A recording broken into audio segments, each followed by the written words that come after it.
बच्चों, आज हम पढ़ेंगे आपकी हिंदी की पाठ्य पुस्तक क्षितिज भाग 2 से गद्य खंड का पाठ 13, जिसके लेखक हैं सर्वेश्वर दयाल सक्सेना जी।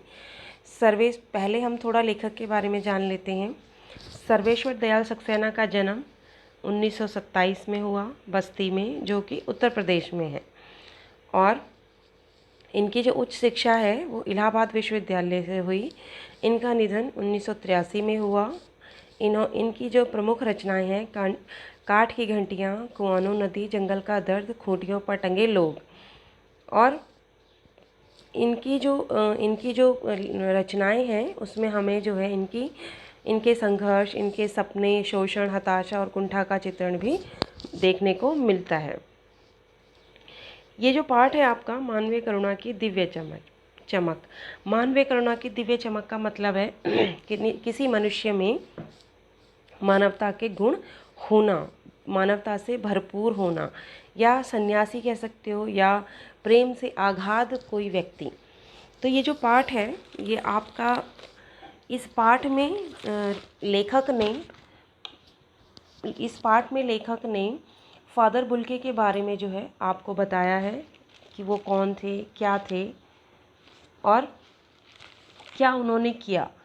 तो ये जो इसके माध्यम से लेखक सर्वेश्वर दयाल सक्सेना ने यूरोप के बेल्जियम रैम्स चैपल शहर में जन्मे फादर कामिल बुल्के की चारित्रिक एवं व्यवहारिक विशेषताओं का वर्णन किया है। लेखक का फादर बुल्के से अंतरंग संबंध था। फादर बुल्के ने हिंदी भाषा से अगाध प्रेम होने के कारण उसको समृद्ध तथा राष्ट्रभाषा के रूप में स्थापित किया, यथासंभव सहयोग दिया। बेल्जियम में जन्मे होने के बावजूद भी फादर बुल्के अपने आप को भारतीय कहते हैं। उनकी जन्मभूमि रैम्स चैपल पादरियों, गिरजों, धर्मगुरुओं, संतों की भूमि कही जाती है, परंतु उन्होंने भारत को ही अपनी कर्म भूमि बनाया। लेखक का मानना है कि जब तक राम कथा है तब तक हम फादर बुल्के को याद करते रहेंगे या उनको याद किया जाता रहेगा। फादर बुल्के का जन्म जो है रैम्स चैपल में हुआ, उसके बावजूद भी जो है उन्होंने हिंदुस्तान में रहना स्वीकार किया। वो हिंदुस्तान में रहकर हिंदी भाषा को जो है आगे बढ़ाना चाहते थे। हिंदुस्तान से उन्हें प्रेम था, अगाध प्रेम था। क्यों? क्योंकि यहाँ की संस्कृति से जो है वो बहुत ही इम्प्रेस हो गए थे, बहुत ही आकर्षित हो गए थे कि यहाँ के लोगों का रहन सहन, यहाँ की जो संस्कृति है, जो भारतीय संस्कृति है, इनसे पहले भी और इनके बाद तक भी जो है लोग भारतीय संस्कृति से जो है आकर्षित होते रहेंगे और भारत में आकर जो है अपने कार्य को करते रहेंगे। ऐसे ही फादर बुल्के भी थे। उन्होंने जो है अपने कार्य को करने के लिए अपने कर्म क्षेत्र को जो है उन्होंने भारत को ही चुना कि मैं भारत में रहकर ही अपने कार्य को करूँगा। एक जैसे और एग्जाम्पल भी है, आप सब मदर टेरेसा को जानते हैं। वो भी जो है विदेश में जन्मी, लेकिन उसके बावजूद भी जो है वो हिंदुस्तान में रहीं। हिंदुस्तान में जो है उन्होंने बहुत सारे अनाथालय खोले हैं जिसमें जो है बच्चे रहते हैं। उन्होंने भी देखा जो बच्चे सड़कों पे घूमते हैं, जिनके माँ बाप नहीं है, छोटे छोटे बच्चे, जन्मे हुए बच्चों को लोग जो है सड़कों में फेंक देते हैं। तो मदर टेरेसा ने भी जो है उन बच्चों को इकट्ठा किया, एक जगह रखा, उनकी पढ़ाई लिखाई का, उनके खाने पीने का, उनके कपड़ों का जो है उन्होंने प्रबंध किया। वो भी जो है भारत में ही रहीं, हमेशा जो है वो भारत में ही रहीं, जबकि वो विदेशी थी, लेकिन भारत में रहकर भारत के गरीबों के प्रति जो है उन्होंने अपना स्नेह दिखाया, अपना प्यार दिखाया। तो ऐसे ही जो है फादर बुल्के भी थे जो भारत में आए और भारत के लिए उन्होंने जो है बहुत सारे कार्य किए हैं। भारत में रह के उन्होंने भारतवासियों के लिए अनेक कार्य किए।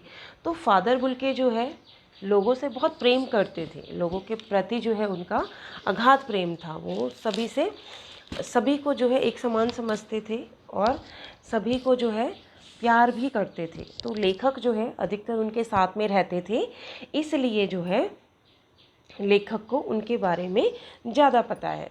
तो आगे लेखक बताते हैं कि फादर बुल्के की जो मृत्यु है वो एक जहरीला फोड़े के कारण हो गई थी। उनके शरीर में जो है एक जहरीला फोड़ा हो गया था। ऐसा नहीं होना चाहिए था। वो इतने मीठे थे, इतने अच्छे थे कि उन पे जो है कोई भी बीमारी नहीं होनी चाहिए थी।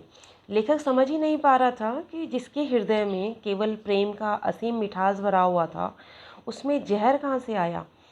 ईश्वर में आस्था विश्वास रखने वाले के जीवन के अंतिम दिनों में इस तरह की यातना क्यों मिली, क्योंकि वो तो इतने अच्छे थे, क्यों उनके शरीर में इतना जहरीला फोड़ा हो गया जिसके कारण उनको जो है इतना कष्ट भोगना पड़ा। लेखक कहता है कि उसके सामने एक लंबी पादरी के सफ़ेद चोगे से ढकी आकृति याद आ जाती है। वो मतलब लेखक कहना चाह रहा है कि जैसे ही वो फादर बुल्के को याद करता है तो उसके सामने एक चेहरा उभर कर आता है जिसने सफ़ेद रंग का चोला पहना हुआ है। आप सभी जानते हो बच्चों कि जो पादरी होते हैं, यानी कि चर्च में जो रहते हैं फादर, वो एक सफ़ेद रंग का जो है लंबा चोला पहनते हैं। फादर जो है जैसे मंदिर में होते हैं पुजारी होते हैं, मस्जिद में भी जो है मौलवी जी होते हैं, ऐसे ही चर्च में जो है पादरी होते हैं जो वहाँ पे जो है प्रार्थना करवाते हैं, पूजा करवाते हैं। तो फादर बुल्के जो है वही थे, चर्च में रहते थे और जो है वहाँ पे प्रार्थना करवाते थे। तो जैसे ही फादर बुल्के का नाम आता है तो उनके लेखक के सामने जो है, और जो उनके कपड़े होते थे पादरियों के, तो वो जो है फादर के, वो एक लंबा सफ़ेद रंग का जो है एक चोला होता था पूरा ऊपर से लेके नीचे तक। तो वो उनको याद करते हुए उनके बारे में बताते हैं कि फादर बुल्के के सामने, उसके सामने एक लंबी पादरी के सफ़ेद चोगे से ढकी आकृति याद आ जाती है। फादर बुल्के गोरे रंग के थे, सफ़ेद झाई डालती हुई उनकी पूरी भूरी दाढ़ी थी, नीली नीली गोल आँखें थीं और मिलनसार व्यक्ति थे। फादर को याद करना लेखक को दर्द व उदासी से भरे शांत संगीत सुनने की तरह लगता था। इनके जब वो उनको याद करता था तो उसे ऐसा लगता था कि एक शांत मधुर संगीत जो है वो उनको सुनाई दे रहा है। उनमें इतनी ममता, इतना अपनापन था कि उसकी कोई सीमा नहीं थी। 35 सालों से लेखक का उनसे घनिष्ठ संबंध था, यानी कि लेखक और जो फादर बुल्के थे वो 35 सालों से मित्र थे। लेखक उनको 35 सालों से जानते थे। उनके आचरण व व्यवहार में पवित्रता, निर्मलता तथा कार्य करने में दृढ़ संकल्पवान थे।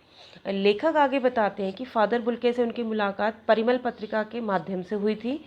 वे जटिल व गंभीर विषयों पर बहस करते हुए निसंकोच बेबाक सही सलाह दिया करते थे। लेखक के घर के सभी उत्सवों व संस्कारों के बड़े भाई एवं पुरोहित की तरह आशीष देते थे। उनकी निकटता देवदार वृक्ष के समान विशाल, सघन एवं शीतलता प्रदान करने वाली थी। लेखक उनके बारे में बताते हैं कि वो जो है इतने मिलनसार थे कि वो बिना बोले ही सबको सलाह देते थे, अच्छी सलाह कि क्या करना चाहिए।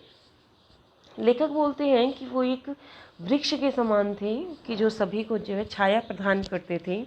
उनके निकट रहना जो है शांति देता था, शीतलता देता था, अच्छा लगता था सभी को, इसलिए लोग जो है ज़्यादा से ज़्यादा उनके पास रहना चाहते थे। लेखक आगे बताते हैं कि फादर बुल्के से जब उनके परिवार के बारे में पूछा गया तो उन्होंने बोला कि उनमें से मेरा परिचय उस समय हुआ जब वे इलाहाबाद की सड़कों पर साइकिल चलाकर आते जाते थे। उन्हें कभी क्रोध नहीं आता था, परंतु वे कभी कभी आवेश में आ जाते थे। लेखक कहते हैं कि फादर बुल्के को मैंने कभी क्रोध में नहीं देखा, उनको कभी गुस्सा नहीं आता था, परंतु हाँ कभी कभी वो थोड़ा आवेग में आ जाते थे, ऊंची आवाज़ में बोलने लगते थे। और जो उनके निकट रहते थे हमेशा, तो उन्हें पता था कि वे सदा प्रेम और ममता से जो है भरे पूरे रहते थे। लेखक के मन में हमेशा जो प्रश्न उठता था वो ये था कि ये इंजीनियर थे और ऐसा क्या हुआ कि जो है अपनी इंजीनियर की पढ़ाई छोड़कर जो है इन्होंने भारत में आकर रहना स्वीकार किया। क्या इनका कोई परिवार नहीं है? जब लेखक ने उनसे ये प्रश्न किया तो उन्होंने कहा कि क्यों नहीं, मेरा परिवार है, मेरे 2 भाई, 1 बहन, माता पिता सभी हैं, परंतु किसी और से उन्हें लगाव न था, उन्हें किसी से भी प्यार नहीं था। उनकी दृष्टि में उनकी जन्मभूमि रैम्स चैपल अत्यधिक सुंदर है। कई बार उन्हें माँ की स्मृति में डूबे देखा गया था। संन्यास लेते समय उन्होंने भारत जाने की शर्त रखी थी। उनको जो है अपनी माँ की याद आती थी और हर समय कई बार जो है वो अपनी माँ को याद करते रहते थे और लेखक ने जो है उन्हें देखा था। तो उनकी जो उनको रेम्स चैपल से भी बहुत प्रेम था जहाँ पे उनका जन्म हुआ। लेकिन जब संन्यास लेने की बात आई तो उन्होंने जो है कहा कि मुझे जो है भारत में रहना है और मेरी जो कर्म भूमि होगी, जो कार्य भी मैं करूँगा वो भारत में रहकर ही करूँगा।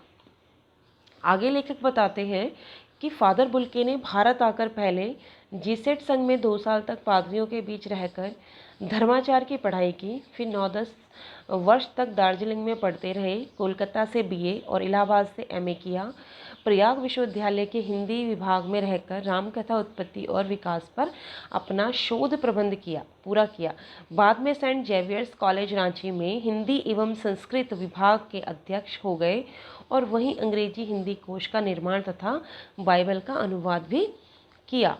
रांची में बीमार होने के कारण वे पटना आ गए। 73 वर्ष की आयु में उनका देहांत हो गया था। यानी कि फादर बुल्के का जो निधन हुआ वो 73 वर्ष की उम्र में हो गया था। जहरीले फोड़े के कारण उनके शरीर में एक फोड़ा हो गया था, जिसके कारण जो है उनका निधन हो गया, उनकी मृत्यु हो गई। फादर बुल्के यद्यपि सन्यासी थे परंतु परंपरावादी सन्यासी नहीं थे। कई वर्षों बाद भी वे दिल्ली आते थे तो लेखक से अवश्य मिलते थे। हिंदी को राष्ट्रभाषा के रूप में देखने की उन्हें विशेष इच्छा थी। हिंदी के प्रति लोगों की उदासीनता देखकर वे झुंझलाते थे। वो जो है भारत में जब रहे तो वो हिंदी चाहते थे कि हिंदी जो है भारत की राष्ट्रभाषा बने। हिंदी से उन्हें अगाध प्रेम था, बहुत प्रेम था। वो हिंदी से बहुत प्यार करते थे और वो चाहते थे कि जो हिंदुस्तानी हैं वो भी जो है हिंदी भाषा का प्रयोग करें। लेकिन यहाँ के जो लोग थे वो हिंदी को ज़्यादा जो है महत्व नहीं देते थे और वो लोग इसलिए जो है वो बहुत दुखी रहते थे, लोगों से जो है बहुत परेशान रहते थे। दुख होता था उन्हें कि यहीं के लोग हैं, यहीं रहते हैं और इनको जो है हिंदी से बिल्कुल भी लगाव नहीं है, तो दुखी होते थे। जब भी किसी से मिलते थे उसके घर परिवार सुख दुख अवश्य पूछते थे। बड़े से बड़े दुख में भी उनके मुख से निकले सांत्वना के शब्द जीवन में आशा एवं उत्साह का संचार करते थे। जब भी वो किसी से मिलते थे तो उनसे उनके बारे में हमेशा पूछते थे कि आप ठीक हैं, खुश हैं। अगर कोई व्यक्ति दुखी होता था तो वो जो है बड़ा उनको सुकून मिलता था, उनको बहुत अच्छा लगता था उनसे बात करके, फादर बुल्के से बात करके मन को जो है शांति मिलती थी। लेखक दुख प्रकट करते हुए कहते हैं कि मुझे बहुत कष्ट है कि फादर कामिल बुल्के बीमारी की स्थिति में दिल्ली आए और उसे इस बात की जानकारी भी नहीं हुई। ताबूत में ही लेखक उनका दर्शन किए। 18 अगस्त 1982 की सुबह 10 बजे के समय उनका निधन हो गया। दिल्ली के कश्मीरी गेट के निकलसन कब्रगाह में उसी दिन साहित्यकारों, अध्यापकों एवं विज्ञान शिक्षकों की उपस्थिति में रांची के फादर पास्कल तोयना के द्वारा मसीही विधि के साथ उनका अंतिम संस्कार किया गया। श्रद्धांजलि अर्पित करते हुए फादर पास्कल ने बुल्के के बारे में कहा कि फादर बुल्के धरती से जा रहे हैं, इस धरती में ऐसे रतन पैदा हों। सभी ने उनके अनुकरणीय जीवन को नमन किया। लेखक कहता है कि शायद सन्यासी ने कभी सोचा ही नहीं उनकी मृत्यु पर कोई रोएगा भी, परंतु उस समय उपस्थित विशाल जनसमूह रो रहा था। लेखक कभी नहीं जानता था कि जो लेखक जो है उनसे लास्ट समय में नहीं मिल पाए थे, इसलिए उन्हें दुख हो रहा था कि उन्हें पता ही नहीं चला कि कब जो है वो बीमारी से इतने ग्रसित हो गए और जब दिल्ली आए तो उन्हें पता ही नहीं लगा। जब उनकी मृत्यु हुई तो उसी समय जो है वो उन्हें पता चला कि फादर बुल्के की मृत्यु हो गई है और जब उनको कब्रिस्तान ले गए तभी जो है वो उनको देख पाए ताबूत के अंदर। ताबूत होता है जिसमें जो है ईसाइयों को, क्रिश्चियन लोग जो है जब किसी की मृत्यु हो जाती है तो एक बक्सा टाइप का होता है लकड़ी का, उसके अंदर जो है उसको लिटा देते हैं और उसी के साथ जो है उसे दफना देते हैं। तो ताबूत के अंदर ही उन्होंने जो है फादर बुल्के के दर्शन किए आखिरी, और उनको आखिरी बार वो मिल पाए थे।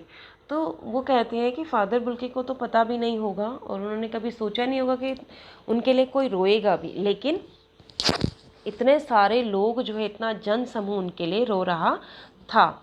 लेखक दुख प्रकट करते हुए कहता है कि फादर कामिल बुल्के हमारे बीच नहीं रहे। वे हमारे लिए एक ऐसे वृक्ष की तरह थे जो छायादार फल, फूल, गंध युक्त, सबसे अलग और सबका बनकर रहने वाला मानवता का पाठ पढ़ाते थे। उनकी पवित्र यादें सबके हृदय में ज्ञान की यज्ञ की पवित्र आत्मा को श्रद्धापूर्वक प्रणाम करता है। यानी कि सभी लोग जो है फादर बुल्की को नमन करते हैं, क्योंकि वो एक वृक्ष के समान थे, एक छायादार वृक्ष के समान, जो हमेशा दूसरों को जो है छाया देते थे, दुख को जो है दुख को दूर कर देते थे और छाया देते थे। जैसे एक वृक्ष छाया देता है, एक उसकी छाया में बैठो तो शांति मिलती है, हवा चलती है मीठी मीठी सी, तो ऐसे ही जो है फादर बुल्के थे, उनके आसपास रहना जो है सभी को शांति प्रदान करता था।